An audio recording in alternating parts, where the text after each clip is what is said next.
உலக மக்கள் அனைவருக்கும் வணக்கம். இப்போது நாம் ரிஷபம் ராசியின் ஆணி மாத ராசி பலன்களை பார்ப்போம். குடும்பம். ஜென்ம ராசியில் குரு அமர்ந்திருக்கிறார். ஜீவனஸ்தானத்தில் சனி பகவான். பணப்பற்றாக்குறை ஏற்படாமல் பார்த்துக் கொள்வார் சுக்கிரன். இருப்பினும் அதிக அலைச்சலும் கடின உழைப்பும் தவிர்க்க இயலாதவை. உத்தியோகம் காரணமாக கணவன் மனைவி தற்காலிகமாக பிரிந்திருக்க நேரிடும். சிறு விஷயங்களுக்கு கூட அதிக முயற்சியும் அலைச்சலும் தேவைப்படும். ஜீவனஸ்தானத்தில் அமர்ந்துள்ள சனி பகவான் வக்கரகதியில் செல்வதால் எதிர்பாராத செலவுகள் ஏற்படக்கூடும். ஆரோக்கியத்திலும் சற்று கவனமாக இருங்கள். செவ்வாய் விரயத்தில் உள்ளதால் சருமம் சம்பந்தமான பாதிப்புகள் ஏற்பட வாய்ப்புள்ளது. திருமண முயற்சிகளில் வரன் அமைவதில் குழப்பங்கள் ஏற்படும். உத்தியோகம்.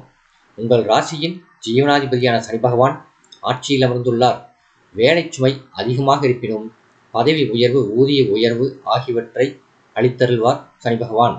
இதுவரை எவ்வித நியாயமும் இல்லாமல் உங்களுக்கு மறுக்கப்பட்டு வந்த சலுகைகள் இப்போது கிடைக்கும். வேலை இல்லாதவர்களுக்கு மனதிற்கு பிடித்த நிறுவனத்தில் வேலை கிடைக்கும். வெளிநாடு சென்று பணியாற்ற விருப்பம் இருந்தால் முயற்சிக்கலாம். வெற்றி உறுதியாக கிடைக்கும். லாபஸ்தானத்தில் வலம் வந்து கொண்டிருக்கும் ராகுவும் உதவிகரமாக உள்ளார். தற்காலிக பணியாளர்கள் பணி நிரந்தரம் செய்யப்படுவார்கள். தொழில் வியாபாரம். சந்தையில் போட்டிகள் கடுமையாக இருக்கும். நியாயமற்ற வியாபாரிகளுடன் நீங்கள் பாடுபட வேண்டியிருக்கும். பாடுபடுவதற்கு ஏற்ற லாபத்தை கொடுத்தருள்வார் சனி பகவான். வங்கிகளின் உதவியும் தேவையான தருணங்களில் கிடைக்கும். புதிய முதலீடுகளில் ஈடுபடுவதற்கு முன் தீர ஆராய்ந்து பார்த்து முடிவெடுத்தல் அவசியம். கூட்டாளிகளினால் சிறு சிறு பிரச்சனைகள் ஏற்பட்டு பின்பு சமரசத்தில் முடியும். கலைத்துறையினர். சுக்கிரனும் புதனும் அனுகூலமான நிலைகளில் வலம் வருகிறார்கள். லாபகரமான புதிய வாய்ப்புகள் அதிக முயற்சியின்றி தேடி வரும். வருமானமும் உயரும். ஆடம்பர செலவுகள் அதிகரிக்கும். வீண் பகட்டில் பணம் விரயமாகும்.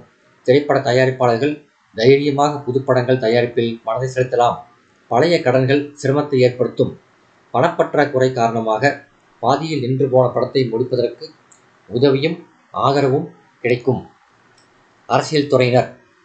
அரசியல் துறைக்கு சம்பந்தப்பட்ட அனைத்து கிரகங்களும் நன்மை செய்யும் விதத்தில் சஞ்சரிக்கிறார்கள். கட்சியில் ஆதரவு பெருகும். மக்களிடையே உங்களது செல்வாக்கு அதிகரிக்கும். வழக்குகள் இருந்தால் அவை நீடிக்கும். மாணவ மாணவியர். வித்யாகாரகரும் வித்யாஸ்தானமும் தோஷம் எதுவுமின்றி விளங்குவதால் படிப்பில் சிறந்த முன்னேற்றத்தை எதிர்பார்க்கலாம். நன்றாக படிக்கும் ஒழுக்கம் நிறைந்த சக மாணவர்களுடன் நட்பும் சேர்க்கையும் கிடைக்கும். விவசாயத்துறையினர். பூமிக்காரகரான செவ்வாய் விரயஸ்தானத்தில் நிலை கொண்டிருப்பதால் வரவிற்கு ஏற்ற செலவுகளும் சற்று அதிகமாகவே இருக்கும். கால்நடைகள் பராமரிப்பில் பணம் செலவழியும். சிலருக்கு பழைய கடன்கள் தொல்லை தரும். பெண்மணிகள்.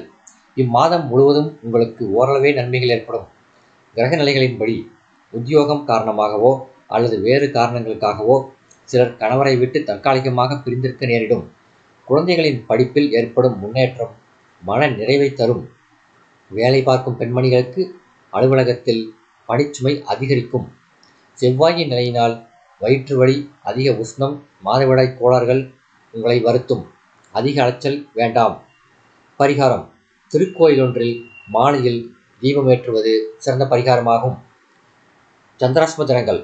ஆணி மாலை 7 மணி முதல் 9 பின்னிரவு வரை. உங்களுக்கு இந்த வீடியோ பிடிச்சிருந்தா லைக் பண்ணுங்கள், ஷேர் பண்ணுங்கள், சப்ஸ்கிரைப் பண்ணுங்கள். நன்றி.